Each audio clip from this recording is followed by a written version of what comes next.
자, 여러분들 반갑습니다. 시들무의 상남자 익명님께서 시들무에 또 방문을 해주셨기 때문에 우리는 그를 만나야 합니다. 바로 만나보도록 할게요. 여보세요. 안녕하십니까? 반갑습니다. 이렇게 또 참여해주셔서 감사드립니다. 예. 네. 자, 오늘 익명님께서 해주실 이야기의 주제가 또 있을 거고 어느 곳으로 또 가볼 텐데 어떻게 될까요? 이번 거 같은 경우는 쓰레기 아파트라고 이제 이 쓰레기 집 같은 거 있지 않습니까? 예. 그런 곳에서 발생했던 일입니다. 쓰레기 아파트, 제목이 쓰레기 아파트네. 그죠? 그렇죠. 알겠습니다. 그럼 도대체 어딜지는 같이 한번 들어보도록 하겠습니다. 렛츠고! 길이십니다. 익명이죠.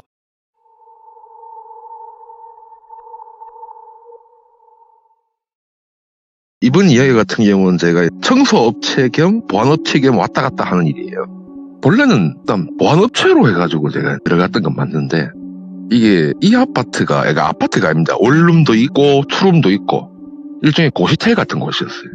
보안하시는 분이 두 분이 계셨는데 어떤 특정 사건으로 다 나가버렸어요. 그래도 당시 그 문제 때문에 저도 나왔고 제가 요 근래 얘기할 때 그런 곳을 지금 많이 얘기하고 있는데 이번 아파트 같은 경우는 보안으로 들어왔지만 결국은 청소업체 직원이 돼버린 그런 사건이 생겼습니다. 때는 한 4년 전입니다. 제가 단기로 다른 업무를 한번 배워보려고 나중에 저도 창업을 해야 되니까 이렇게 공고를 보고 있는데 갑자기 또 페이 좋은 아파트가 보이는 거예요. 단독 원룸 투룸 달려있는 아파트인데 일종의 그냥 관리자예요. 그래서 거리도 좀 멀긴 한데 숙식 제공이라 적혀있길래 냅다 물었죠. 가니까 신청자는 많았는데 면접으로 보러 온 거예요. 전부 다. 젊은 분들은 위치를 다 확인해본답니까? 일할 곳. 커뮤니티 검색도 해보고 저는 그런 걸 안 했어요. 그런 걸 알아봐야 어차피 돈만 주면 장땡 아니겠습니까? 숙식 제공해갖고 한 달에 세금 다 떼고 한 350 준다더라고요. 그럼 얼마나 좋습니까? 밥도 다 줘. 잠도 잘 수 있어. 네네. 솔직히 조선소 이런 데보다 페이는 좀 적긴 한데 갔는데 가자마자 당일날 채용이 돼버렸어요. 제 이력서는 그쪽에서도 보안 쪽은 빵빵하게 일을 한 걸 아니까 이력서 보면은 첫날에는 그냥 일단은 제가 숙식할 곳 이런 거 설명 다 받았고 일을 하게 했습니다. 근데 이 아파트 올 때 느낌이 싸긴 했어요. 솔직히 좀 원룸 투룸에 대한 그 와중에 원룸 쪽에서 콜이 옵니다. 자기 옆에 집인데 냄새가 너무 난다는 거예요. 근데 저희가 입주민 리스트를 보면은 그 집은 여성분이 혼자 살아요. 그런데 냄새가 언제부터 났냐 하니까 대략 제가 들어오기 전에 한 달, 2달 전부터 냄새가 스물스물 나기 시작하더니만 이제 고기 썩는 내가 난다. 그래서 고기 썩는 내라면 솔직히 원래면 내가 이제 이런 유튜브 영상을 많이 봤지만은 쓰레기 아파트, 쓰레기 집 이런 게 많이 봤다 보니까 그런 쪽이 아닐까 싶어서 이제 올라가서 그 옆에 집 냄새 난다는 그 집을 제가 방문을 했어요. 갔는데 분명히 사람 있는 게 확인이 돼요. 지금 분명히 사람은 있어요 안에. 근데 그 집 앞에 딱 가니까 냄새가 우리 돼지고기 같은 거, 이 고기 썩은 냄새. 그 냄새가 딱 복도 올라가니까 냄새가 확 올라온 거예요. 보통 이 정도면 못 사는데 보통 사람들이. 집 안에는 솔직히 공기 찾는 게 있고 하니까 밖에서 냄새 맡겠지만 안에 들어오면 또 모르거든요. 근데 이건 나는 처음 맡아본 냄새가 나는 거야. 어디 가서 웬만한 냄새 다 맡아본 사람인데도 그런 냄새는 처음인 거라. 가서 문 두드려갖고 계속 뭐라 했지 한 5, 6분, 7분 동안 문 두드리고 벨 누르고 해갖고 하니까 드디어 나와. 문만 살짝 열어서 머리만 빼꼼 나온 거야, 이 여자. 얼굴을 봤을 때는 깨끗해요, 여자가. 여성분이 깨끗합니다. 그런데 문을 여니까 냄새가 더 심해지는 거예요. 고기 썩는 데가 엄청납니다. 아니, 옆에 이쪽 층에서 지금 민원이 계속 들어온다. 도대체 뭘 하시는 거냐. 원룸이 제가 알기로는 꽤 해봐야 한 6평 정도밖에 안 돼요. 좁단 말입니다. 근데 그 안에서 다른 걸 할 수가 없어요. 워낙 좁아가지고. 그쪽은 또 원룸이 고시텔처럼 돼 있어가지고 샤워장이 따로 있습니다. 그 층은 여성층이죠, 말 그대로. 아니, 그 안에 좀 들어가갖고 확인 좀 해야 되겠다. 민원이 계속 들어오고 문제가 잘못되면은 강제 퇴거를 될 수 있으니까 그런 일은 발생하면 안 되니까 내가 들어가서 확인을 좀 해야 되겠다. 들어가려고 하는데 계속 막아요. 못 들어오게. 근데 안에서 고양이 소리가 나는 거야. 근데 이게 나만 들었던 거라. 이 여자가 들은 게 아니고 이 여자는 몰라 지금. 고양이 소리도 나고 강아지 소리도 나고. 근데 이 소리가 어떤 거냐면은 동물들이 아플 때 끙대는 소리 있죠. 그런 소리가 계속 들리는 거예요. 문을 열자마자. 그 안에 이 사람이 개 고양이를 키우는갑다. 여자 혼자 사니까. 그래서 아마 애완견이나 이런 애들 때문에 아마 외부인이 들어오면 또 문제가 생길 수 있으니까 그럼 내가 오늘은 봐주겠다. 내일 내가 다시 올 테니까 집에 개 고양이 있으면은 케이지는 놓고 내가 확인을 해야 되겠다. 그러니까 이 여자가 그런 거. 우리 집에 개 고양이 안 키우는데 여러분. 나 분명히 들었는데. 그래요. 뭐지? 내가 들었는데 이거 분명히 들었는데 문 열자마자 들었거든 내가. 자기는 안 키운다는 거야 또. 그러면 동물이 없으면 안에 들어가도 되는 거 아니냐. 그래서 내가 이제 끝까지 안 넣어주려 하는데 내가 이 키가 크다 보니까 문틈으로 보여요. 거의 쓰레기 매립장이야. 쓰레기가 입구 빼고 있지 않습니까? 완전히 쓰레기가 예. 거실에 한 70%를 차지해야 돼. 이게 거실 겸 방이란 말입니다. 안에가 침대 빼고는 있지 않습니까? 이게 자세히 내가 본 건 아니었어요. 침대 빼고는 거의 쓰레기 터예요 완전히. 그래서 내가 단도직입적으로 얘기를 했죠. 지금 내가 얼핏 봐도 지금 안에 쓰레기가 넘쳐난다. 정리를 안 하시면 내일 건물주를 통해서 강제 퇴거 조치를 할 수 있다. 그랬더니만 요번에 업체 불러서 청소할 거예요 그런 거예요. 그리고 한 이틀 정도 지났어요. 민원들 왔던 분한테 얘기를 했죠. 내가 얼핏 보니까 완전 쓰레기 집이더라. 그래서 건물주분한테 얘기를 해가지고 강제 퇴거 조치를 하려고 했어요. 왜냐하면 그 입주 계약서 안에 그 부분이 명시가 돼 있거든. 법적으로 필요시에 내부 확인하고 와서 나중에 강제 퇴거를 할 수 있다. 근데 알고 보니 이 집도 집세가 한 2개월 밀렸네. 촉이 온다 아닙니까? 이거 조만간 튀겠네. 왜냐면 보증금은 다 까먹었으니까. 그걸 내가 보여줬기 때문에. 어차피 내가 못 들어가요. 쓰레기 때문에 이 여자가 자기가 아는 루트를 알고 있는 내가 들어갈 수가 없는 곳이. 내가 잘못 들어가다가 문을 짚으면 나만 피해보는 거야. 그래서 이제 건물주가 그 영상을 찍어가지고 그 여자한테 보여줬는가 봐요. 이 여자가 그래도 착하다 해가지고 건물사도 많이 DC를 줬다더라고. 근데 건물주한테 물어봤어. 내가 궁금해서 혹시 이 사람 처음 들어올 때 걔 고양이 혹시 없었냐 물어보니까 고양이는 있었대요. 고양이는 데리고 들어온 거 봤대요. 근데 어느 순간부터 고양이를 안 키우는 건지 고양이 소리도 안 나고 내가 오기 전에도 한 번씩 갔는데 자기가 갔을 때는 냄새가 안 났더래요. 예. 근데 어느 순간부터 냄새가 팍 올라왔던 거야. 자, 대충 이제 여러분이 예상이 가실 겁니다. 이제 쓰레기집이다 보니까 동물을 키우는 사람들이 집 관리를 못하면요 동물들이 쓰레기에 깔려서 죽거나 고양이가 길을 못 찾아 나와요. 고양이가 워낙 민감한 동물이다 보니까 이 집사라는 분도 현재는 집사가 아니지만은 집사라는 분도 그런 책임감이 그렇게 없는 여자야 내가 봤을 때. 결국은 이틀 뒤에 이 여자가 도망갔습니다. 그걸 방치를 해놓고 자기 물건도 다 있어요. 자, 이때부터 이제 문제가 시작됩니다. 밑에 계신 두 분이 그날 본래 이 사람들은 근무하는 날이 아닌데 건물주가 돈을 더 주겠다 싶어 해가지고 우리 세 명이서 올라가서 청소를 하게 했습니다. 청소 작업 좀 해보신 분 혹시 있냐 하니까 나도 몇 번 해봤다. 쓰레기집 나도 치워본 적이 있다. 예전에 한번. 검은 봉다리 한 100장 가량 들고 오고 우리는 옷하고 장갑하고 어디 찔리고 그러면 안 되니까 옷 좀 두툼하게 입고 올라갔어요. 진짜 치우는데 분명히 앞에 입구에서는 썩는 애가 확 올라와요. 뭐 당연한 거 알겠습니까? 쓰레기집이니까. 마스크를 안 쓰면 못 들어갈 정도예요. 방진 마스크를 급하게 사옵니다. 내가 이대로 들어갔다가 가스에 중독되면 골 아프니까. 방진 마스크 쓰고 세 명이 진입을 딱 했는데 네. 이제 입구부터 쓰레기를 막 치우고 들어가요. 그 꼴랑 입구 한 3평 정도 되는 입구에 쓰레기만 대략 한 20봉다리 나왔습니다. 큰 봉다리 100리터짜리 그거 꽉 채워서 20봉다리가 나왔어요. 안에 들어가면 들어갈수록 그거 더 엉망이니까. 근데 이분들도 느끼는 게 어디서 고양이 소리 안 들리는 거예요. 나만 들었던 게 아니란 거예요. 이 두 분도 다 들었어. 한 분은 고양이 소리가 들린다고. 한 명은 강아지 끙끙대는 소리가 들린다고. 나는 두 개를 다 들었습니까? 안에 동물이 있는 거 아이가? 그러니까 한 분은 또 개를 억수로 싫어하시는 분이거든요. 그러니까 무서워하는 거지. 그래서 난 못하겠다 이런 거. 그래서 도망가 보고. 또 한 분은 뭐 참을성이 있어가지고 둘이서 이제 일을 하는데 도망가신 분은 일단 없으니까 가버리고 두 명이서 쓰레기를 계속 치워서 들어갑니다. 근데 그 냄새, 고기 썩는 냄새 있죠. 그게 어디서 났냐면 침대 머리맡 쪽에서 냄새가 확 올라오더라고. 일반적인 분들은 냄새 맡으면 바로 토합니다. 하수 냄새는 저리 가라요 진짜로. 근데 이거는 고기가 썩는 냄새인지 아니면은 사람이 썩는 냄새인지 분간이 안 갈 정도라. 근데 한참 쓰레기를 다 치우는데 고양이 케이지가 보이는 거예요. 근데 케이지 낭이 열려 있었어요. 안에는 고양이는 없었는데 거기에서 냄새가 확 올라오더라고요. 그거를 일단은 밀봉해서 버렸어요. 그리고 한 5분쯤 지났을 때 그 옆에 같이 일하는 사람이 갑자기 이러는 거예요. 갔죠. 화장실 쪽이라 보니까. 그러니까 화장실 문이 처음에 안 열렸거든요. 쓰레기를 얼마나 담아놨으면 나는 안에 쓰레기가 쏟아 나와서 놀래서 그런가 보다 했는데 아니야. 안에서 고양이 사체만 9개를 나왔어요. 그러니까 이 사람이 일단 캔만 분들 이렇게 뭐 비하는 얘기는 아닌데 이분도 보니까 길고양이들을 억수로 좋아했는가 봐. 데리고 와서 거의 다 죽었지어서 내가 봤을 때 고양이 9마리의 사체가 맨 아래도 있었고 맨 위에도 있었고 다 굶어 죽었어 야들이. 이 정도면 동물학대입니까? 그 일단 사진 다 찍어서 제가 아는 동물협회에 전화가 빨렸어요. 예. 이 여자 잡아야 된다. 왜냐면 문이 완전 잠겨 있었거든요. 근데 안에서 또 쓰레기가, 그 좁은 화장실에서 쓰레기가 한 10번들이 나왔어요. 거의 천장까지 찼단 말입니다. 거의. 완전 쓰레기 매립장이었더라고요. 그래, 결국은 이거를 우리가 화장실 쪽은 쓰레기를 일단 치워놓고 고양이 사체는 딱 9마리예요.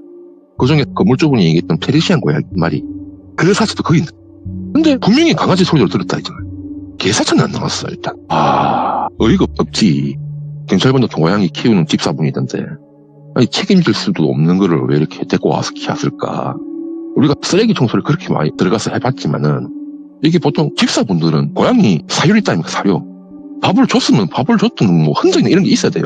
쓰레기 집사 보니까. 있어야 되는데 없어요, 그런 게. 사료 봉다리도 없고, 특히 고양이 같은 경우는 모리도 있어야 됩니다. 네. 근데 모리도 없고, 그냥 화장실에 갖다 놓고 피웠던 거야. 밥은 뭐 음식물 쓰레기 줘버리고, 겉으로는 선한 척, 속으로는 썩어 문드러지는 그런 사람. 결국은 경찰분들 그것도 오시고, 확답을 또 이게 치우면 된다. 자기들이 다 사진 찍고 확인했고, 현장 확인까지 했으니까. 그래, 다 치우고, 고양이 사진은 따로 모아가지고, 건물 뒤쪽에 보니까 화장 같은 게 있었어요. 이미 이 아들은 사후경직이란 그런 게 아니고, 삐쩍 말라서 뼈밖에 없는 상태, 거죽이랑. 그러니까 냄새가 엄청나게 났던 거야. 화장실은 다 또 연결돼 있다, 이거야. 환부문 자체가. 그냥 그쪽으로 냄새가 더 빠져나가는 거지, 옆에 집. 결국은 저희가 그 옆에 분은 고양이 사체에 묻는 걸 억수로 겁을 내요. 제가 9마리 다 모아가지고, 이렇게 보통 사람 같으면은 뭐 지치니까 뭐 솔직히 엉다리 그냥 담아버리면 되는데, 최소한 예의가 있잖아. 억울해 죽은 동물들인데. 제가 그쪽에 이불이 있더라고요. 버릴 이불이 있었어. 그냥 9마리를 층층이 쌓아가지고, 일단은 그거는 나중에 청소 다 끝나면 내가 뒤에다가 묻어주려고. 나도 고양이 키우는 입방으로서 저거 보니까 착잡하더라고, 좀. 그래, 모아놓고, 내려놓고. 그러니까 냄새가 안 나더라. 근데 마지막에 어떤 일이 생겼냐면은, 우리가 쓰레기를 다 치우니까 바닥에 피딱지가 눌러붙은 게 엄청 많아요. 이게 사람 핀지 동물 핀지는 모르겠는 거예요, 우리도. 근데 들러붙은 꼬라지를 봐서는 1년이 넘은 거야. 완전 돌처럼 돼 있대. 딱딱해.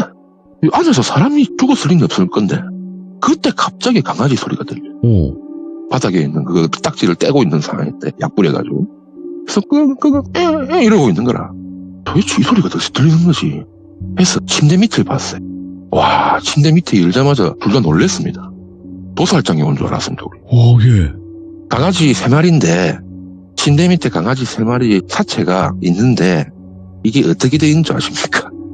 톱에 있었어요. 경찰 또 불렀죠. 이거는 경찰도 보더니만, 와, 이건 아니다. 이거 잡아야 되겠다. 이게 집사분들도 그렇고 뭐 견주분들도 그렇게 계시지만 어느 한쪽에 치우쳐서 좋아하시는 분들은 나머지 한쪽을 또 싫어하는 분들이 종종 있습니다. 근데 고양이는 어차피 그 여자가 키웠던 것 같아요, 아무리 봐도. 근데 이 여성분이 걔한테는 비호감을 가지고 있었는가. 학대 흔적이 보이는 동물협회분이 사진을 딱 보더니만 그것도 일반적으로 이렇게 구타를 한 게 아니고 완전한 동물 학대. 그러니까 뼈에 그 표시가 남아있더라고요. 난 자세히 못 봤는데 그날 그래 연락하니까 제가 근무지가 당시에 울산이었거든요.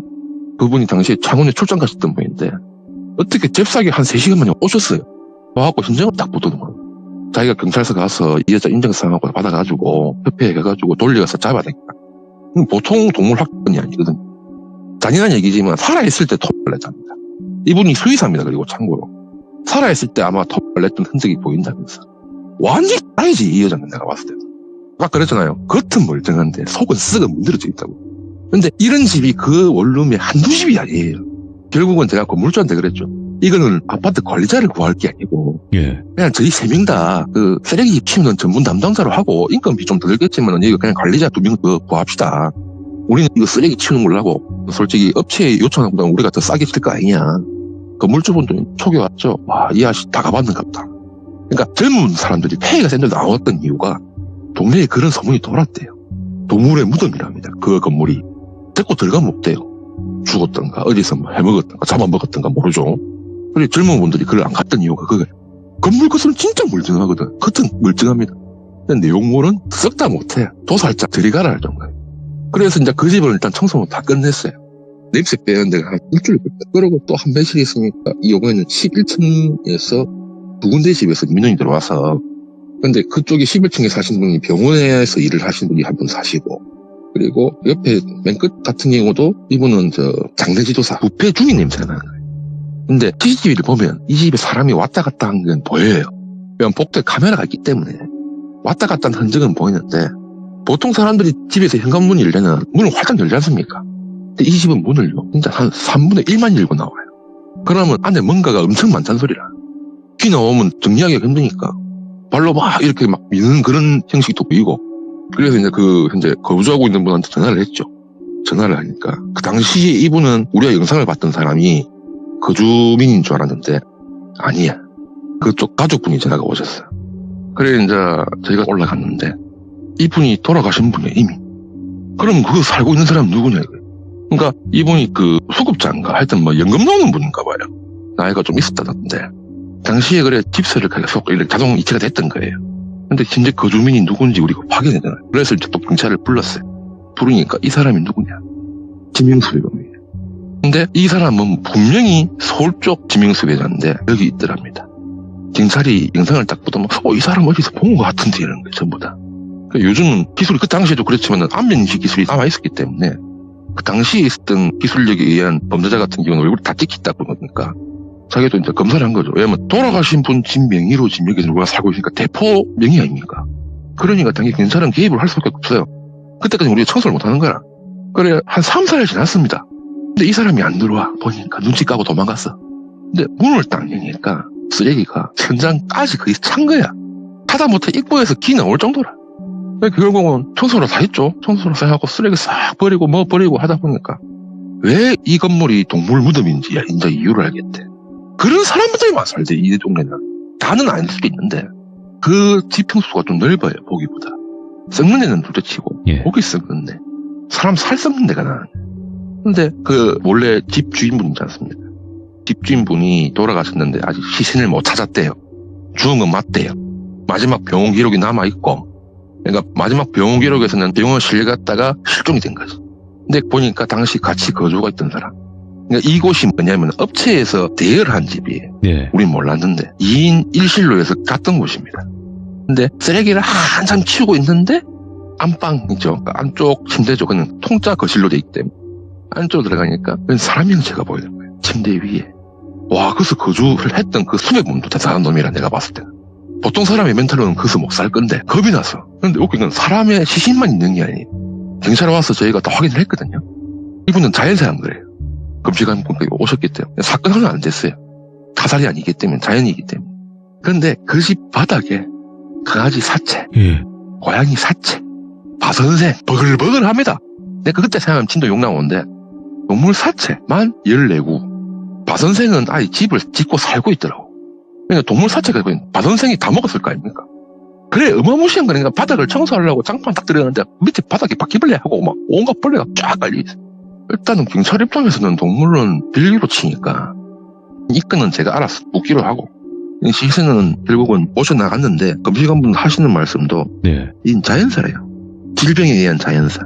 같이 거주했던 사람이 이제 이전에 그 업체를 집을 빌렸던 업체가 뭐냐면 전기공사하는 업체에서 대여를 했는데 장기 근속이다 보니까 그 집세를 회사에서 한 20% 부담하고 나머지는 자비로 다 내는 걸로 해가지고 운영을 하기로 했는데 이분이 돌아가서도 회사에서는 일하고 있는 사람으로 해가지고 다른 사람이 일을 했다니까 이 사람 명의가지고. 그러니까 회사에서는 몰랐던 거지. 그러니까 이 두 명이서 한 명은 밖에서 일을 하고 업무를 하다 보니까 경찰도 나중에 그때 당시 다른 사람 명의로 일을 하고 있던 사람도 잡았 결국. 그리고 지명수배분 그 사람은 결국 못 잡았어요. 저는 진짜로 영안실에서 이제 일을 하다 보니까 시신을 많이 만질 일이 있어가지고 그런 일이 있었는데 그런 자리에서 어떻게 잠을 잘까? 그게 진짜 나는 궁금하더라고. 그런 곳에서 일을 잠시 했었습니다. 와, 그때부터 그런 개념 때문에 원룸 투룸 있는 곳에서는 관리를 절대 안 갑니다. 아까 제가 얘기했던 두 가지 집 말고도 난이도가 한 중상급 되는 곳이 한 10몇 군데 돼 있었어요. 이 얘기는 제가 다음에 또 들려드리겠습니다. 야, 이런 경험도 하시는구나. 이게 청소하시는 분들이나 이런 분들 유튜브 저를 안 본 건 아닌데 이런 경우를 보면 얼마나 화도 나고 그럴까 또 생각도 들고. 화가 많이 나죠 이런 거는. 그러니까요. 아유, 그래도 익명님께서 봤던 그대로를 또 이야기해 주셔서 너무 감사드리고 하는 그런 것도 저도 봤거든요. 영상으로. 그래서 너무나 충격적이기도 하고 오늘 익명님께서 들려주신 사연을 들으시고 여러분들의 생각을 댓글로 꼭 남겨주시길 바라겠습니다. 감사합니다.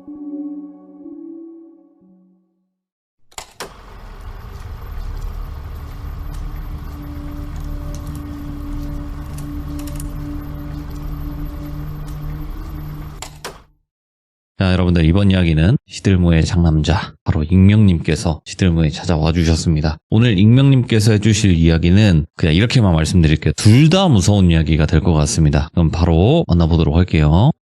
예, 여보세요. 아이고 익명님 오랜만입니다. 오랜만입니다. 네, 자 오늘 익명님께서 해주실 이야기가 산장보안 이야기예요. 예, 예. 산장보안이면 뭐 산장을 지키는 그런 느낌인가요? 일종의 펜션 같은 곳입니다. 아, 펜션 같은. 알겠습니다. 네. 그러면 어떤 이야기일지 같이 만나보도록 하겠습니다. 렛츠가. 기대십니다. 익명이죠.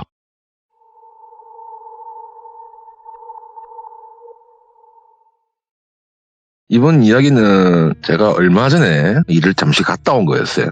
저 같은 경우는 이제 지금은 일을 다 때려치우고 쉬고 있는 와중인데 갑자기 지인분께서 또 재수없는 강원도 펜션인데 예. 여기가 이제 새로 개장을 한 곳이랍니다. 그냥 관리나 좀 해달라고 명절 때 못 내려가니까 명절 땐 자기가 있어야 되니까 그 사이 동안 뭐 한 일주일만 도와달라 해서 제가 올라갔었어요. 꼭 나는 이런 것 가더라고 보면. 이번 얘기 같은 경우는 이제 귀신도 나오지만 사람도 나와요. 일반적인 인간이 아닙니다. 이거는 내가 봤을 때는.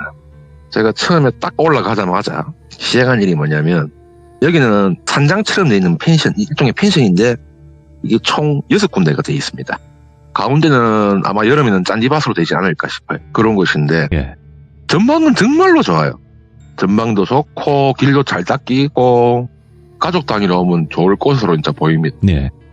그런데 한 가지 단점이 있어요. 이 자리가 또 무덤자리예요.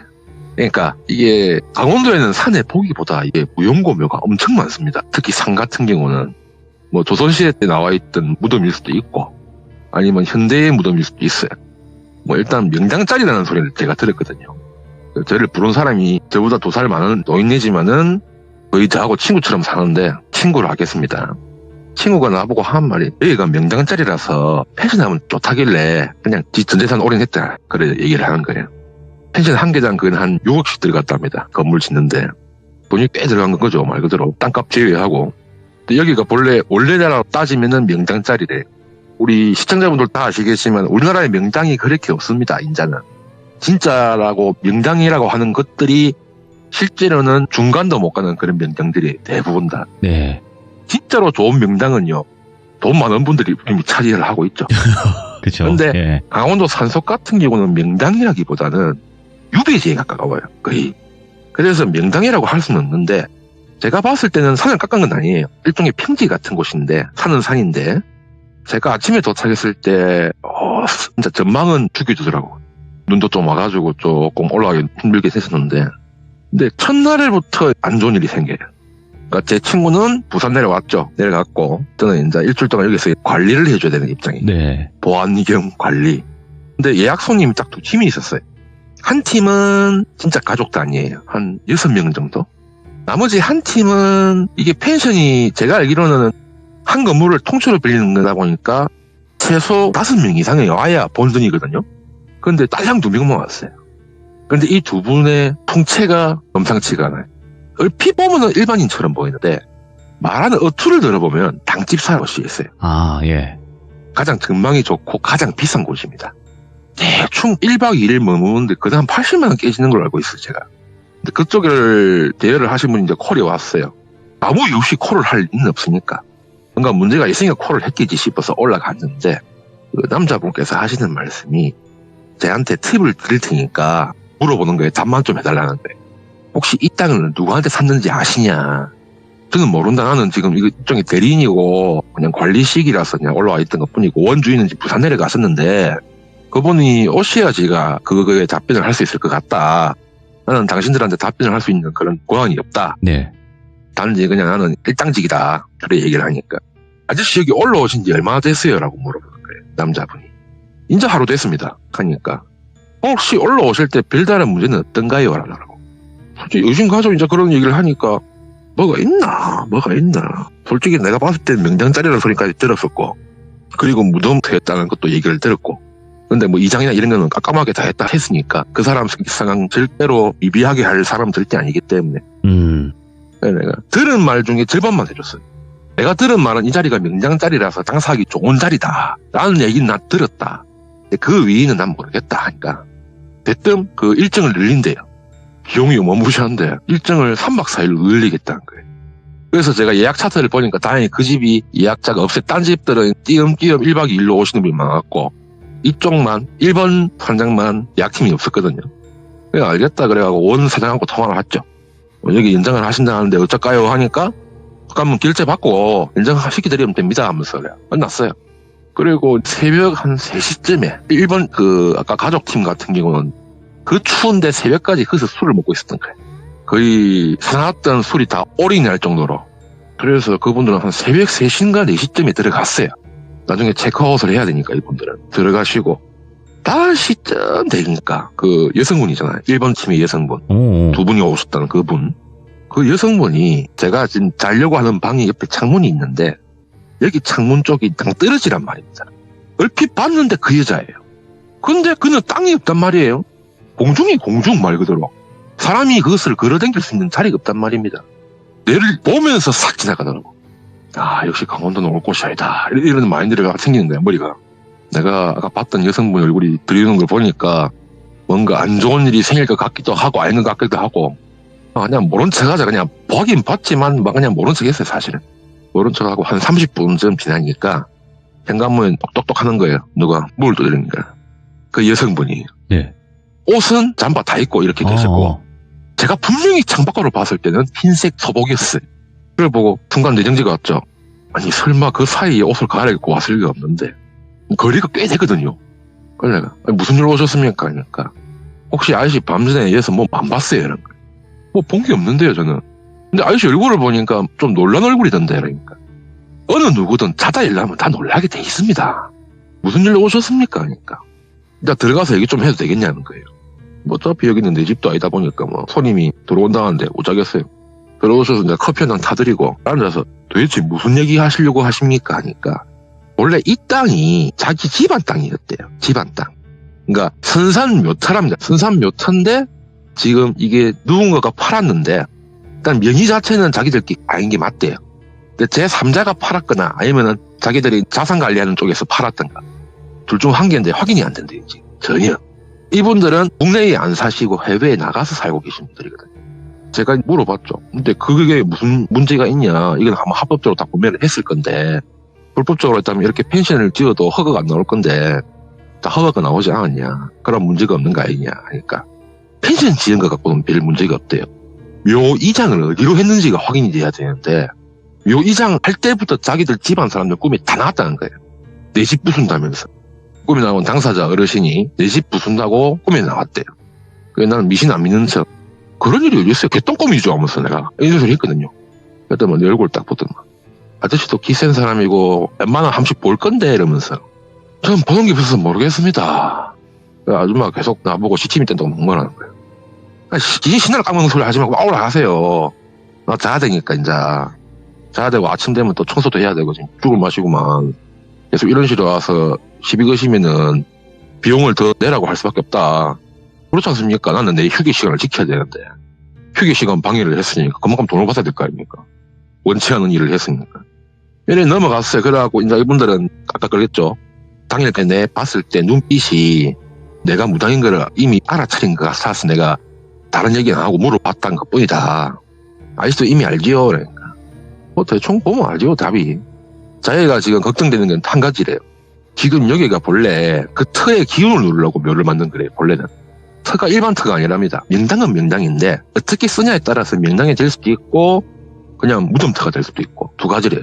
그래서 여기는 지금 사람들이 많이 왔다 갔다 하니까 땅을 많이 밟아놨으니까 좀 그나마 덜한 건데 원래 무덤이 있을 당시에 네. 이 근처에 동물도 안 온답니다.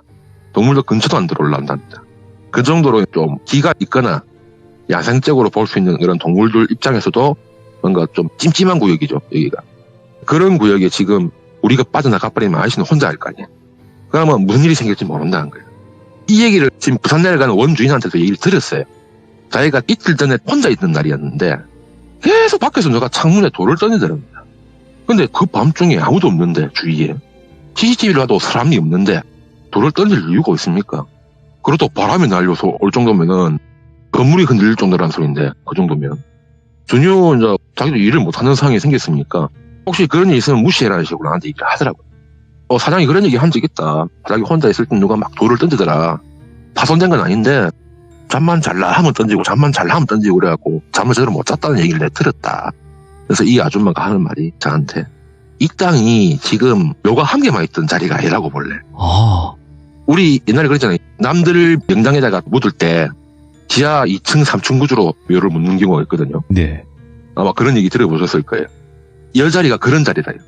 밑에에 도대체 얼마나 많은 시신들이 묻어 있을지 모른다고. 그래서 이 땅은 그냥 자기들이 기누를 눌려가지고 자기들이 쓰려고 했대요. 이 집안 분들도 좀 조선시대 때부터 영향이 있는 분들이에요, 보니까. 그래서 제가 성씨나 이런 걸 말 못합니다. 좀 힘이 있으신 분들인데도 이 땅을 왜 외지인한테 팔았는지, 그리고 여기 위에 제가 집을 왜 지었는지, 그리고 관리자를 딸랑 한 명만 뒀는지, 그게 계속 의문이고 걱정이라, 이분들. 그러니까 말 그대로 제 생각으로 얘기하자면 인간들이 저거 땅을 팔았는데 제가 왜 못 팔아오니까 억울해서 아깝고 헛소리 한갑다 이런 말이 나는 솔직한. 그렇지 않습니까? 그 땅이 엄청 크거든요. 그 정도 산에 들은 평지 땅이면 돈이 어마무시하게 비쌉니다. 예. 근데 꼴랑 그 집 한 채 6억씩 계산하고 땅 해봐야 평당 100도 안 됐다 하던데 들어보니까. 그러면은 이 사람들 입장에서는 어찌 보면 억울한 그런 특색이거든요. 현재로서는. 나는 그렇게 생각을 했어요. 근데 그러니까 정확히 3일 지난 날이죠. 이분들은 잠시 하산하고 저만 혼자 있었어요. 그날 하루 종일 혼자. 뺑뺑 돌면서 산책도 하고 막 힐링을 좀 하고 있었죠. 근데 그때부터 또 뭐가 생기냐면 네. 고라니나 이런 것들이 이 땅 경계로 안 들어와요. 진짜. 옆에서 지켜보기만 지켜보는 거예요. 뛰어도 멧돼지도 그쪽은 안 들어오더라고. 봐서 내가 직접적으로 봤단 말이에요. 예. 그냥 동작 센서를 때리니까 뭔가 싶어서 가봤는데 이놈들이 바깥에만 그거 딱 경계선에 서가지고 나를 쳐다보고 있는 거야. 보통 사람을 보면 막 울 건데 울지도 않고 나만 보고 있는 거야. 이 터가 좀 뭐가 문제가 있는가 보네. 그래서 이제 저녁쯤 되니까 이분들 다시 또 올라오셨어요. 뭐 지인분을 한 번 더 모시고 오셨는가 모르겠는데 총 3명이 왔는데 진짜 일은 여기서 시작됩니다. 귀신이 문제가 아니었어요. 사실 귀신 같은 거는 별거 아닌데 이번에 새로 오신 분, 요 세 번째 분, 이분이 완전 개쌍빠입니다. 진짜.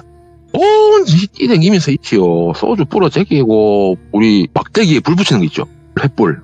그거 들고 다니면서 뭐 온 전신 쑤시고 다니는 거라. 이게 뭐 귀신이 아닌지 내가 분간이 안 가는 거예요. 여기서. 왜냐면 대부분 다 목재 건물이기 때문에 까딱 잘못하면 불 나거든요. 근데 다행히 불 안 나게끔 이렇게 띄엄띄엄 가더라고. 근데 자세히 보면은 경계선만 딱 타고 가. 무조건 이 사람은. 내가 순간적으로 우리 부산 지인한테 영상통화를 해가지고 보여줬어요. 나한테 그런 게 뭐라냐면 그 지금 몇 명이 있는데라는 거예요. 여기 저 사람 혼자 있던데. 아닌데 영상통화에는 4명인데 여기는 지금 내가 봤을 때는 4명이 보인다. 이 빼고 4명이 같이 우르르 몰고 다니더래요. 아닌데 1명인데 저 아이가 저 나무 횃불 들고 좀 돌아다니고 있다. 지금 저 불날까지 내가 말릴까 말까 지금 생각 중인데 말려야 되겠다. 일단 말리고 지금 그쪽에 오신 분들 네가 얘기했던 그 무당이라는 사람하고 나하고 통화 좀 시켜달라는 거예요. 일단 전화기 끄고 뛰어가서 영감제의를 제가 막 뭐라 했어요. 막 뭐라 하는데 얼굴 보니까 얼굴 색깔이 사람 얼굴 색깔이 아니야. 거의 떴어. 혹시 그 비기된 사람 중에도 좀 안 좋게 비기된 분들 그런 사람들처럼 얼굴이 거의 떴어요. 무슨 영화에 나오는 한 장면도 아니고. 예. 일단 횃불 뺐고 강조를 뺐고 넘갔습니다. 제가 사실은 넘겨뜨렸어. 제압이 안 되니까. 그제서 일러하고 내가 뭐하고 있었지 이러는 거예요. 속으로. 이 인간도 좀 신기가 있는 사람인가 합니다. 이래서. 아니 무당이 데리고 왔으니 뭐 그런 사람이겠지. 그 사람 끌고 그 꼭대기 산장까지 갔어요. 이미 2분이 나와 계시더라고.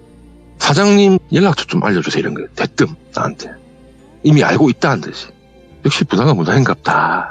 시구으면서 그냥 연락처를 주고 나는 내려가려고 하니까 아저씨도 있으라고. 그날이 가장 위험한 날이래요. 가장 터에서 위험한 날. 그러니까 내려가서 다치지 말고 요거 같이 있자는 거예요. 그 산장 안에 들어가서 뭐 커피를 또 타먹고 앉아갖고 기다리고 있는데 부산 인적사항을 보다가 그냥 거래를 해버린 거예요. 거의 싸게 덤핑을 한 거지. 그러면서 이 무당이 또 하시는 말씀이 그렇게 한 거는 아마도 이 땅을 관리할 수 있는 정도의 수준이 있는 사람이라서 뭐 자기는 이제 벗어나고 싶어서 팔고 나간 것 같다. 그렇게 얘기를 하는 거예요, 둘이서.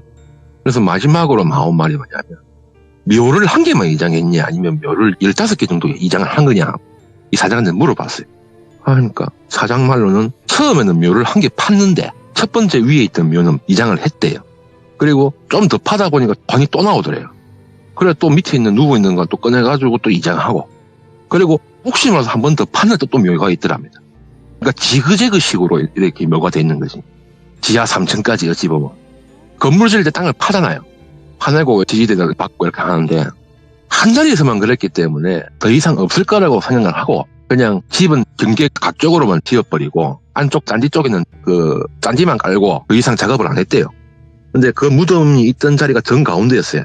그래서 이 사람 입장상으로는 총 3구를 이장을 했으면 됐지 더 해줄 이유가 없지 않습니까? 관할구청이 이렇게 자기들이 신고를 했다 하니까. 근데 이 무당말로는 저기 앞에 땅에 지금 묻혀 있는 분들만 그 3분을 빼고도 15분인가 더 있답니다. 자기가 봤을 때는 집안 제대로 내려오는 얘기가 자기들은 묘를 쓰면은 무덤 뭐 봉우리를처럼 이렇게 안 해놓고 땅 깊숙이 그냥 그대로 파묻어둔대. 필요한 거예요. 그런 식으로 예장을 하는 건 처음 봤거든. 그러니까 명장짜리라서 남들한테 티 안 나게 하려고 묘 한 개만 유지를 한다 이거예요. 이제 그런 식으로 하다 보니까 여기 계신 분들이 그 위에 사람들이 막 뛰댕기고 하니까 빡이 친 거라. 그러니까 자손들한테 꿈에 나와갖고 막 욕을 하고 삿대질을 하고 집안 사람들이 하나둘로 아프기 시작했대. 하다 안 돼서 자기들이 한국 들어온 것이고 이 땅을 물음으로써 찾아 올라오니까 펜션이 지어져 있더라. 그래서 가장 안전한 집은 맨 첫 번째 그러니까 산 위에 있는 집이 제일 안전하고 저 아래에 있는 집은 혼자서 저게 숙박을 할 경우에는 미칠 뻔할 수도 있다. 네. 그리고 간간히 귀신도 볼 수 있을 거다. 내 닮은 귀신도 보일 이런 거야. 내가 순간 이 얘기도 놀랬거든. 예. 자기 닮은 귀신을 볼 수 있을 거래요. 순간 내가 이랬거든요. 아저씨 봤죠? 그래. 아줌마 들어오기 전에 한 30분 전인가 20분 전인가 내 방 창문에 아줌마 닮은 사람이 지나갔었다. 날 노려보면서 지나가더라. 이게 자기 집안 쪽 완전 조상급 보물이에요. 이게 어차피 유전자다 보니까 닮은 사람이 나올 수밖에 더 있다니까. 네. 그런 식으로 돼 있는 거예요. 그러니까 자기는 아닌데 묻혀있는 분이 내가 혼자 있으니까 보복하려고 올라왔는데 그 아줌마가 걱정 일이 있어 같이 그때 내려온 거래요. 해코지 당할까 싶어서. 근데 이 집안 사람들 중에 일본 사람이 몇 명 끼어 있는 거야 또. 그 묘에 묻어있는 분들이 일본 분들이 한 3분 4분 계신데요. 알다시피 한국 귀신과 일본 귀신의 차이점. 한국 귀신은 착한데 일본 귀신은 악랄하다. 제 내피실입니다만은. 네. 그렇다 보니까 이 무당분이 걱정이 돼서 내려온 거예요. 내가 나갈까 싶어서. 그냥 이제 고맙죠. 고마우니까. 아 그렇습니까? 그러면 이거 일단 이번 주까지는 저희 사장님이 요 2분 숙박하시는 거 더 이상 돈 받지 마라 하니까 쉬고 사장님 올라오면 그때 둘이서 합의를 하십시오. 그래 얘기를 하니까 알겠다는 거예요. 내가 사장한테도 얘기를 했어요. 다음 주까지는 예약 손님이 지금 한 4팀 남아있으니까 이분 하고 당신 올라오면 난 내려갈 거다. 그리고 내가 펜션 관련해서는 어디라고 말은 안 할 거지만은 이런 일이 있었다고 어딘가에서 얘기를 할 거다. 그러니까 알고는 있어라. 어허. 하니까 뭐 여거 어딘지도 모를 건데 뭐 괜찮다. 뭐. 그렇게 얘기를 끝내고 제가 일을 쭉 하는 와중에도 귀신을 계속 봤어요. 오, 예. 진짜 옷이 진짜 옛날 옷이에요. 다 뜯겨지는 옷도 있고 좀 깨끗한 옷도 있고 기모노도 받고. 네. 기모노 귀신은 나를 꼬시려 했는가 모르겠는데 어허. 내가 방에서 봤거든. 예. 화장실에서 나왔는데 장결에 내 침대에 누워 있는 거야. 옆에. 그냥 아무 생각 없었어요. 막 그냥 그날 어차피 술을 좀 많이 먹어갖고 코 오면서 잤는데 아침에 자고 올라니까 옆에 누가 누웠던 흔적이 보여. 침대에. 잠버릇 없거든요. 저는. 딱 한 자리 누우면 끝이에요. 근데 일어나서 정신 차리고 옆을 딱 보니까 이불에 누웠던 흔적이 딱 보이는 거야. 그거 보고 이제 하루 남았으니까 조금만 참자. 다음날 이제 원주인이 왔어요. 원주인이 왔는데 무장군이 원주인 얼굴을 딱 보더니만 사장 이름이나 이런 거 몰랐단 말이에요. 그 사람은 절대로 생년월일도 몰랐어요. 근데 이 사장 얼굴 딱 보자마자 어디 태생이고 어디 성씨고 그 아버지 이름이랑 생일이랑 다 아는 거예요. 이 아줌마가. 니도 어찌 보면 뭔 우리 집안 사람인지 하면서 그런 식으로 얘기를 하는 거예요. 참고로 그 부산분이라는 분은 어찌 보면은 부모님이 한 분은 한국 분이고 한 분은 일본 분이에요. 네. 그러다 보니까 아마 이쪽 집안하고 연계가 있는가 봐요. 좀. 그러다만 저 사장이 놀라는 거예요. 그걸 어떻게 알았냐고. 왜냐면 개인정보도 안 올라가 있는 정보래요. 근데 이걸 어떻게 알았냐면서. 내보고 이제 이명씨는 이제 내려가고 일당 바로 입금해주더라고. 일당 받고 기름값 하고 해갖고 난 내려왔죠. 예. 그러고 나서 연락을 해도 전화를 안 받아요, 이 인간이. 왜냐면 그 펜션토 내가 알고 있는 개인 홈페이지에서 이제 예약을 받는 걸로 알고 있었는데 그 홈페이지도 사라졌더라고. 오호. 제가 생각에는 뭐 큰 돈을 받아갖고 접었던가 아니면 뭐 지하라 하겠지 뭐. 참. 강원도 산짜리는 진짜로 놀러 가더라도 조심해서 가셔야 됩니다. 일단은 강원도 쪽이 익명님 이야기에서 뭐 안 나온 곳은 아니지만 그래도 오늘 이야기도 여러 가지 면으로 또 섬뜩한 이야기였네요. 희한하게 보면 이런 것만 난 걸려요. 뭐 여러 가지 경우 굉장히 많은데 저희 시들무에서도 묘에 관련된 이야기가 굉장히 많거든요. 특히나 진짜 파묘 이전에 그런 이야기들도 굉장히 많아요. 파묘가 나오기 전에 그런 비슷한 이야기들이 굉장히 많습니다. 저희 채널에. 그래서 혹시라도 나 묘에 관련된 이야기 좀 좋아하는데 하면 뭐 돌비 무덤 뭐 이거 좀 이상한데 돌비 무덤 아니면 뭐 돌비 묘 이런 식으로 검색하시면 여러 가지 이야기들이 나올 거예요. 한 번씩 꼭 들어보시길 바라겠습니다. 감사합니다.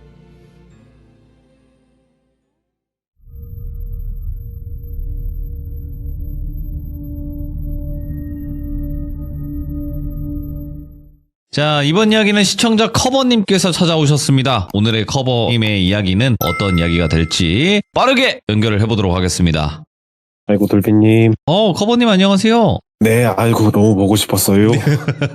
자, 오늘 해주실 이야기의 주제를 아주 간단하게만 말씀해 주시면 좋을 것 같아요. 아주 네. 간단하게 말씀드리면, 오늘 제가 말씀드리기로는 현실 네. 공포로 제가 분류하긴 했는데, 좀 잔잔한 어떤 사람에 대한 이야기고요. 오? 그래서 오히려 뭐 주변에 한 명쯤 있을 법한 얘기일 수도 있겠다 싶은 뭐 그런 소소한 이야기 하나 준비했습니다. 이런 얘기 들으면 우리 주변에 있는데 꼭. 알겠습니다. 그럼 어떤 이야기인지 들어보도록 하겠습니다. 렛츠고! 기르십니다. 커버요!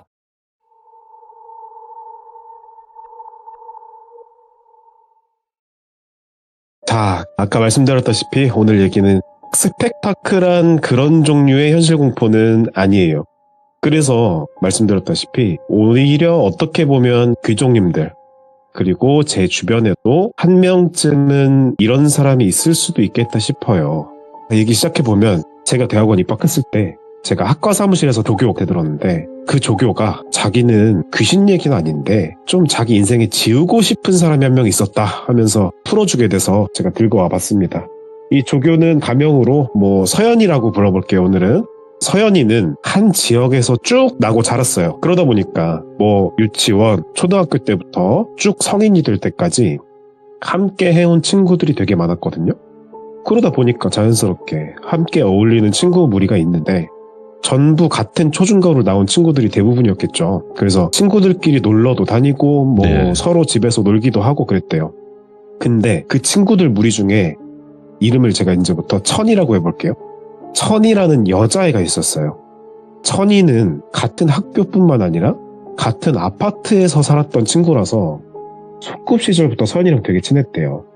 그러던 한편 서연이네 할머니가 계셨는데 그 할머니는 외동딸이었던 서연이를 많이 아꼈는데 특히 서연이가 유치원생일 때 레고 있지 않습니까? 블럭 장난감이요? 그걸 그렇게 많이 사줬대요. 예. 그래서 그 당시에 다들 뭐 애들이 레고 하긴 했지만 서연이처럼 레고를 그렇게 많이 가지고 있던 애들은 드물어서 레고를 하러 서연이네 집에 놀러가는 애들이 그렇게 많았더래요. 그래서 하루는 천이가 서연이네 집에 놀러가서 뭐 어느 때와 같이 뭐 유치원생들끼리 그냥 레고를 가지고 뭐 만들고 짓고 하면서 놀다가 시간이 돼서 밥 먹고 집에 가려는데 그래서 신발장에 가서 집에 가려고 하는데 그때 천이가 남방을 입고 있었는데 우리 왜 남방 보면은 왼쪽 가슴팍에 포켓 주머니 있잖아요, 주머니. 근데 그 포켓 주머니가 볼록하더라는 거예요. 그래서 뭐 그런가 보다 하고 서연이는 보고 넘겼는데 이제 애가 신발을 신으려고 하면 상체를 숙이잖아요. 그러니까 숙이니까 포켓 주머니에서 뭐가 막 우수수 쏟아졌는데 그걸 보니까 레고 방패래요. 그러니까 그 레고 성이나 중세 기사단 이런 거 구매하면 네. 병사들이 들고 있는 뭐 조그만 방패 이런 장난감이 있대요. 근데 그거를 한 주먹이나 챙긴 거예요. 천이가 불룩할 정도로. 그 쏟아지니까 서연이 어머니가 천아 이거 왜 챙겼어? 하니까 저는 모르는 일이라고 하면서 시치미를 떼더래요. 들어보면 누가 봐도 네가 훔쳐간 거 맞는데 뭐 어린 애기니까 그런 들통나기 쉬운 거짓말 한 거겠죠? 그래서 서연이 어머니 이제 또 애니까 민망하고 무안할까봐 아 천이가 모르고 걷다 넣었구나 하고 그냥 그날은 넘어갔대요. 그런 사건이 하나 있었고 그렇게 뭐 시간이 흘러서 애들이 초등학생이 됩니다. 근데 교수님들도 아실지 모르겠는데 그 시절 여학생들 사이에서 유행하던 게임이 하나 있어요. 여자애들이 프린세스 메이커라고 좀 어리신 귀족님들은 모르실 수 있는데 근데 저는 이름은 알았는데 남자였어가지고 안 해봤는데 뭐 대충 들어보니까 네. 공주를 뭐 키우고 그런 거였나 봐요. 엄청난 내용은 유행이 잘- 있었죠. 저도 키웠었으니까. 예. 돌비님도 키우셨군요. 그 대부분 다 키웠을걸요? 모든 저는- 분들이 다 아버지 어머니일 거예요. 여기서 이제 사연이 대충 연식이 나오죠. 뭐 아무튼 게임을 요즘에는 스팀이나 사이트 들어가서 다운받아서 하는데 그때는 CD를 사서 CD를 컴퓨터에 넣어야만 할 수 있었어요. 아시는 분은 아시겠지만 근데 그때는 뭐 CD를 살 수도 있었는데 그때 독특한 문화 같은 게 있었던 게 게임 잡지를 사면 부록으로 주기도 했었대요. 그래서 서연이는 그 게임 잡지를 구매하고 받은 프린세스 메이커 CD를 가지고 게임을 늘 했었는데 그래서 어느 날도 뭐 하교하고 집에 오자마자 신발 벗고 뭐 손을 씻는 둥 마는 둥 하고 게임하러 컴퓨터에 앉았습니다. 딱. 근데 CD가 없는 거예요.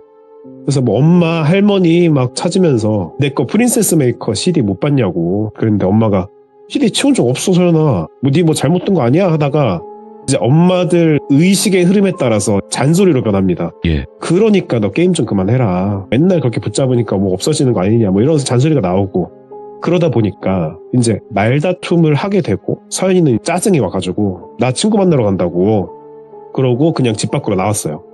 그때 서연이네 친구들이 모이는 아파트 앞에 슈퍼가 하나 있는데 그 옆에 공터에 놀이터가 있었대요. 근데 거기 가면은 약속을 안 해도 약속한 듯이 늘 몇 명의 친구들은 상주에서 놀고 있었대요. 그 정도로 익숙한 장소인데 그래서 그냥 터벅터벅 그 놀이터에 갔더니 역시나 그날도 친구들 몇 명이 놀고 있는데 그 무리에 천이도 있었더래요.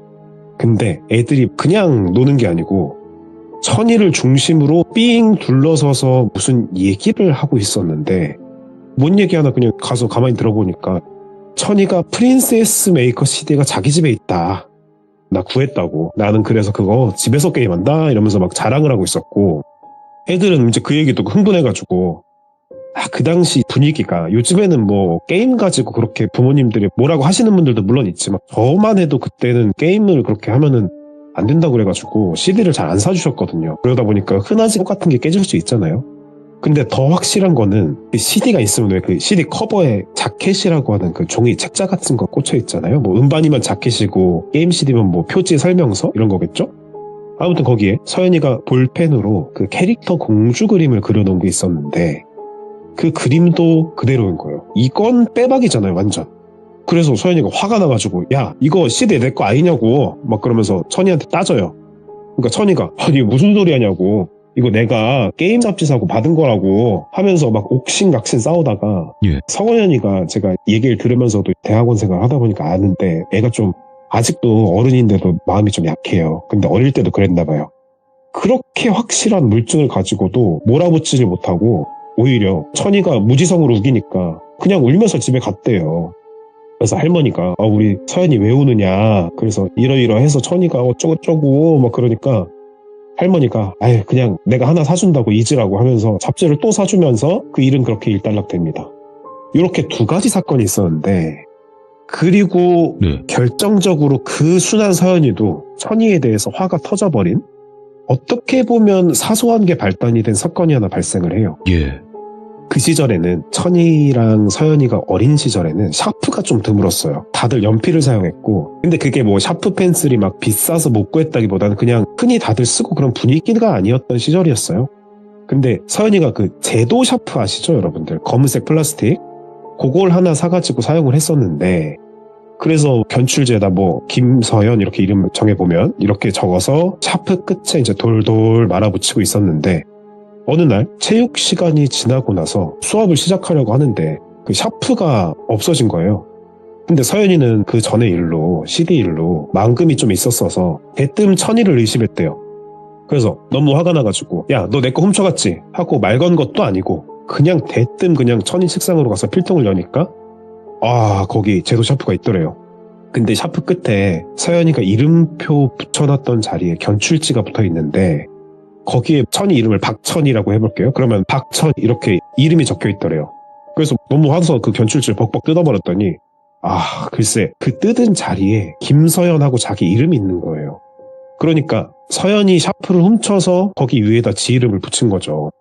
그래서 서연이 너무너무 화가 나서 천이한테 막 욕을 퍼부었더래요. 그랬더니 천이가 이번에는 변명의 여지가 없어서 그랬는지 미안하다고 하면서 지가 울더래요 먼저. 그러니까 이유는 모르겠는데 서연이도 막 갑자기 눈물이 핑 돌아서 그냥 졸지에 둘이 같이 운 거예요. 그래서 그렇게 서로 막 감정을 쏟으면서 엉엉 울고 나니까 뭔가 서연이도 욕한 게 미안하고 천이는 뭐 속마음은 모르겠지만 아무튼 사과를 하고 그러고 나니까 뭔가 전보다 좀 친해진 느낌이 들더래요. 서로가 약간 앙금이 완전히는 아니지만 좀 풀린 느낌? 그래서 그 이후로 서연이랑 천이는 뭐 그럭저럭 사이가 좋아지고 뭐 큰 사건은 없이 학창시절을 보냅니다. 자, 그래서 질풍노도의 시기를 보내고 드디어 성인이 되기 전에 고3이 됐어요. 고3이다 보니까 대학 입시가 코앞이고 각자 진로에 대해서 고민을 하잖아요. 근데 서연이는 뭐 이건 실제로는 아닌데 가상으로 제가 그냥 지은 겁니다. 예를 들어서 수학을 되게 잘했다고 쳐요.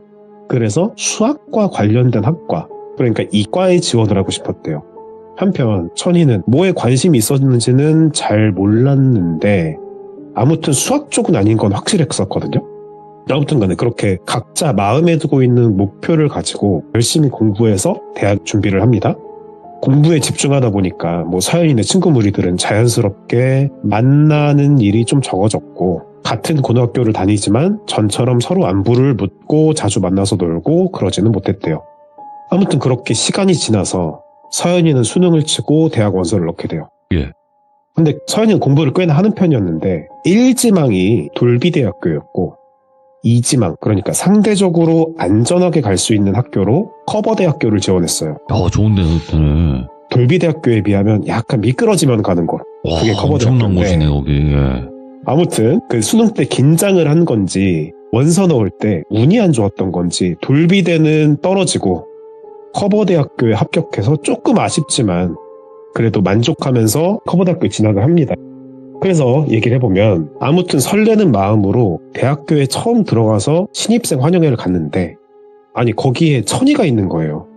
아니 천이가 뭐 서연이한테 원서 넣는 거 물어보면서 서연이가 답하니까 자기는 아직 모르겠다면서 안 알려줬었거든요. 그래서 깜짝 놀라가지고 야 너 뭐야 커버대학교 지원했어? 했더니 천이는 알고 있었다는 듯이 별로 안 놀란 채로 응 나 1지망인데 커버대학교 돼서 너무 기뻐 이러더래요. 그래서 뭐 그때는 딱히 깊이 생각은 없었고 그냥 좀 놀라고 한편으로는 반가운 마음을 가지고 그렇게 대학교 생활을 시작합니다. 예. 여기서 이제 뭐 어떤 제가 가치 평가를 하는 건 아니고요.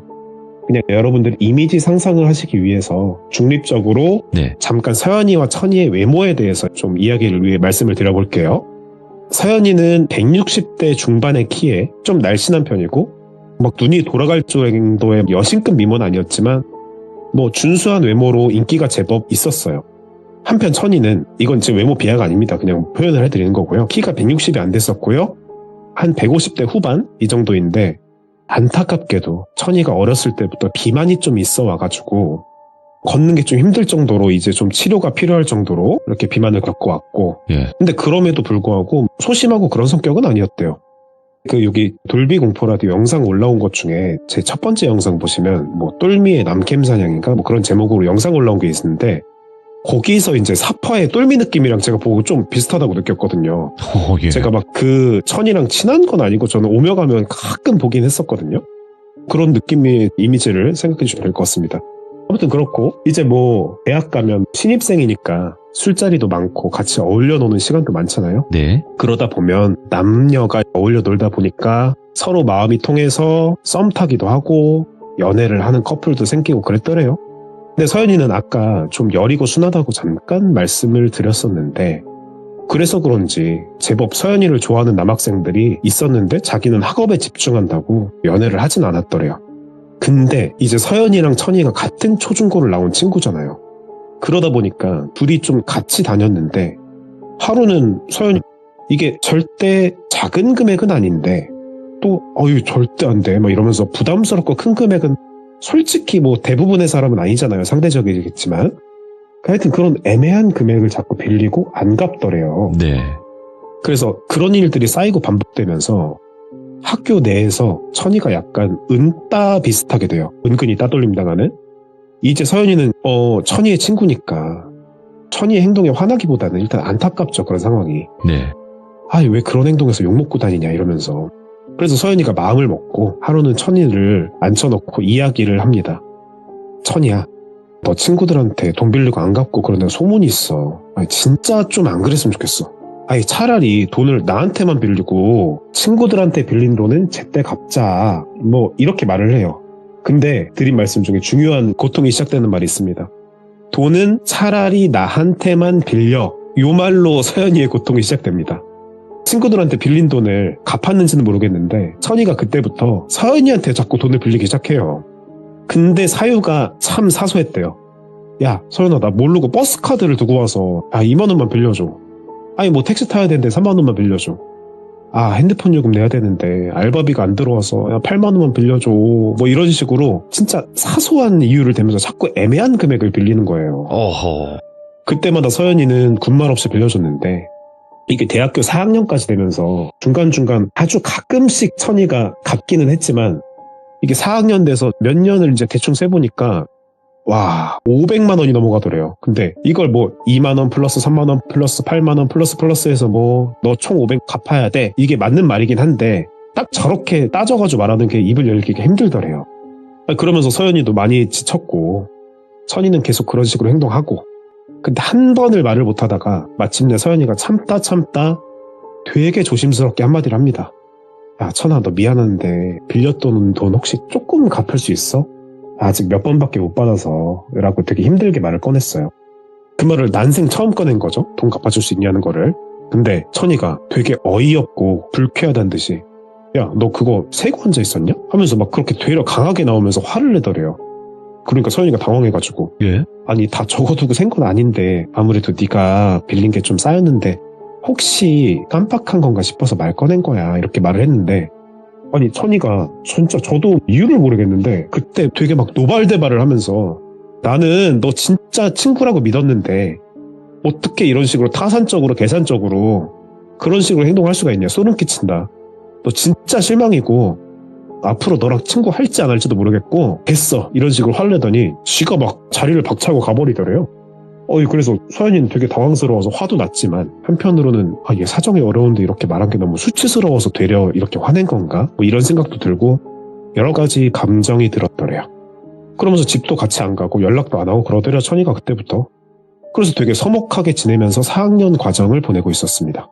근데 어느 날부터인가 천이가 학교에 나오질 않더래요. 그래서 얘가 왜 학교에 안 나오지? 하고 친구들이랑 이야기를 하고 하다 보니까 천이가 막 자퇴한 건 아니고 휴학계를 냈고 그래서 학교에 나오지 않는다는 거예요. 그래서 걱정되는 마음도 뭐 없진 않았지만 서연이도 그때는 마음이 많이 상해서 그렇잖아요. 그래서 그냥 신경을 안 쓰기로 했대요. 따르고 연락을 하지도 않고. 자, 그렇게 시간이 지나서 이제 서연이가 졸업을 먼저 하게 됩니다. 그래서 서연이가 그때 공부에 깊은 뜻이 있어가지고 바로 취업을 하기보다는 대학원에 진학해서 또 열심히 공부하고 학문적으로 좀 해보려고 대학원에 진학해서 석사과정 뭐 이런 거 했대요. 석사, 박사 이런 거. 근데 다니다 보면 따로 취업을 안 하니까 알바를 해서 생활비를 충당하기도 하는데 그 학사 조교 그걸 하면서 월급 받으면서 공부를 해서 좀 학과에서 있는 게 낫겠다 싶어서 대학원생 됐고 조교도 한 거죠. 이제 조교를 하다 보면 그 학과 행정이나 내부 사정 같은 걸 열람을 할 수가 있어요. 그래서 업무를 보면서 쭉 있는데 어느 날 이제 신학기 등록자 명단에 천이가 있는 거예요. 그래서 천이가 뭐 복학하는구나 하고 솔직히 연락하고 싶진 않아가지고 그냥 그러고 넘어갔대요. 그렇게 해서 시간을 잠깐 넘겨서 2년 동안 그렇게 지내고 석사 과정이 2년이에요. 그리고 석사는 박사라는 게 있는데 그것도 2년인데 그래서 이제 2년이 지나고 곧바로 다이렉트로 박사를 시작하려고 하는데 이제 잠깐 쉬고 하면 또 2년씩 조교를 계속 할 수가 있어가지고 조교를 또 계속 하려고 했대요. 그래서 조교 다시 해가지고 잘 지내고 있는데 아니 천이가 그 다시 학교 돌아와서 보니까 대학원에 지원을 한 거예요. 이번엔 또 서연이랑 같은 대학원에요. 예. 그래서 아니 근데 천이가 전부터 했던 말이 있어요. 자기는 빨리 졸업하고 취업해서 결혼할 거라고. 근데 대학원을 와? 그래서 조금 의아해하면서도 뭐 인생 계획은 상황에 따라 달라지기도 하는 거니까 그냥 그렇게 생각했고, 그래서 천이가 입학을 했고 대학원 인원이 학부생 대학생들에 비해서 적다 보니까 천이를 자주 마주치게 됐어요. 근데 저번에 그 천이가 막 노발대발 인연을 끊는다느니 뭐니 하면서 했다가 처음 만난 거잖아요.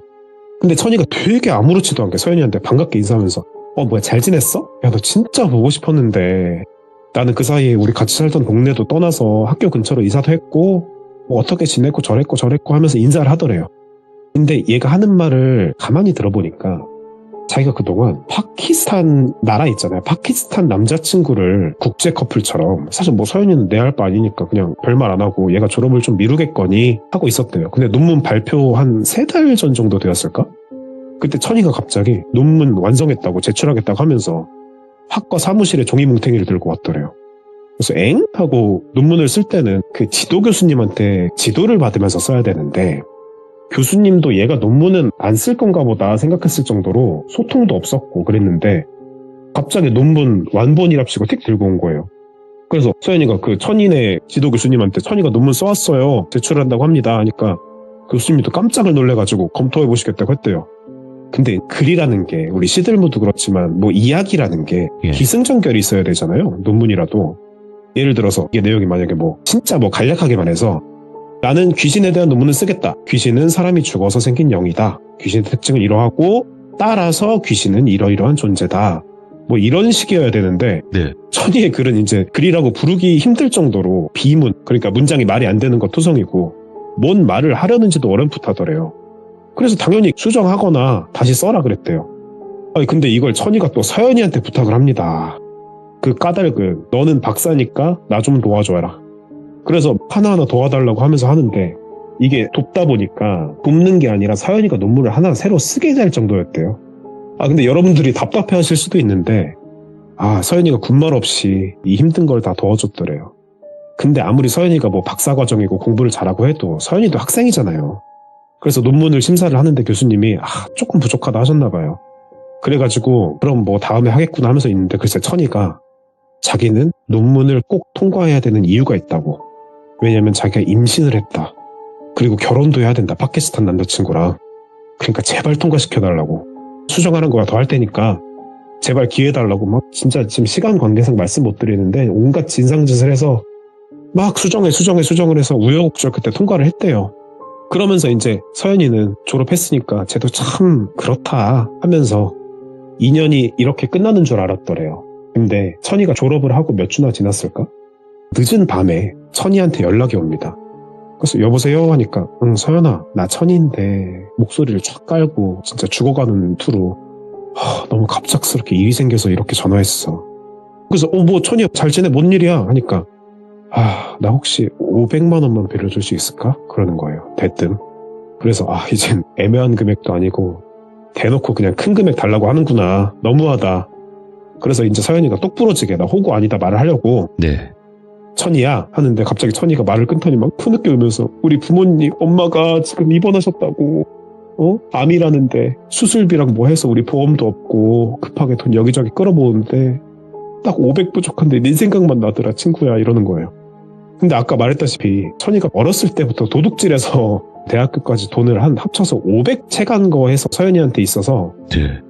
참 별로의 애였지만 그래도 유치원 때부터 알고 지냈다 보니까 부모님도 알고 그러니까 서연이 입장에선 이게 거짓말이든 아니든 부모님은 무슨 죄냐고요. 그래서 이게 손 떨리게 너무 큰 금액이지만 당장 부모님이 그러시다는데 빌려줬죠. 물론 우리가 듣는 입장에서는 뭐 저 포함해서 당연히 거짓말 같잖아요. 근데 이게 생판 모르는 남이 아니고 친구가 이러면 참 애매하대요. 거절하기가. 이게 거짓말 같은데 찜찜하고 부모님도 어릴 때부터 알던 분들이고 아이고 그래서 적금 빼고 유통할 수 있는 현찰 모아보니까 얼추 500은 되더래요. 예. 서연이가 본가에 살고 자취도 안 하고 그래가지고 그 정도의 금액은 있었나 봐요. 그래서 이체해주니까 너무 고맙다고 꼭 갚겠다고 그랬대요. 그러고 별다른 연락은 없었대요. 또 빌려달라던가 언제까지 갚겠다 이런 말 또한 없었고. 그래서 한 몇 달 지나고 나서 서연이가 안부도 물을 겸 솔직히 서연이도 사람인지라 돈 언제 갚을 수 있겠냐 이런 마음도 있었겠죠, 솔직히. 그래서 전화를 했더니 전화는 받더래요. 근데 이제 어머니 안부 묻고 조심스럽게 막 쭈뼛쭈뼛 돈 얘기를 꺼내려고 하는데 이게 진짜 갈 때까지 간 게 갑자기 100만 원만 보내달라는 거예요. 천이가. 아니 그래서 어이가 없어가지고 아니 이게 무슨 또 100만 원이야 했더니 자기가 그 사이에 그 아까 임신했다고 했잖아요. 임신 기간이 저는 그렇게 막 긴지는 모르겠는데 그 사이에 유산을 했대요. 그러고 자기가 무슨 갑상선에 암이 생긴 것 같아서 수술을 해야 될지도 모르는데 일단 유산해서 몸이 괜찮은지 그리고 갑상선암 수술 전에 몸 체크도 해야 되고 해서 100만 원이 필요하다는 거예요. 네. 근데 저는 이거 들으면서 야 유산한 거랑 갑상선암 수술이랑 뭔 상관이 있어? 그랬더니 보통 사람들은 저 둘 중에 하나라도 살면서 겪기가 흔한 일은 아니니까요. 그래서 뭐 상관이 있나? 그런 거 서연이는 잘 모르죠. 듣는 분들께서는 이 서연이 보고 답답하고 욕하실 수도 있을 것 같지만 아무튼 그래서 또 100만 원을 진짜 요즘 말로 찐 막이다 하면서 이제 돈도 없다 하면서 빌려줍니다. 그리고 꽤 오랜 시간 동안 연락이 끊겨요.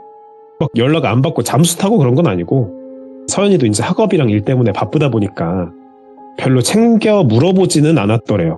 그러고 막 한 몇 달이 지났을까? 좀 바쁜 시즌 학기가 끝나고 여유로울 때 천이한테 전화를 한번 해봅니다. 야, 잘 지냈냐? 수술은 했냐? 뭐 이런저런 안부? 이런 걸 묻고 그러면서 이제 혹시 돈 언제까지 갚을 수 있어?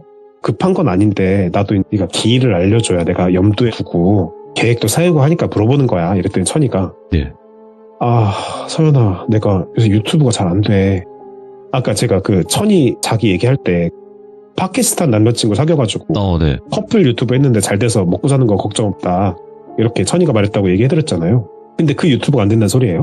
그래서 왜 무슨 일 있어? 했더니 파키스탄 남자친구가 한국에서 비자를 가지고 일을 하는데 사기를 당했대요. 그러고 그 남자친구네 부모님이 본국에서 아프시다고 자기한테 급하게 또 돈을 빌려서 없는 와중에 또 그걸 빌려줬더래요.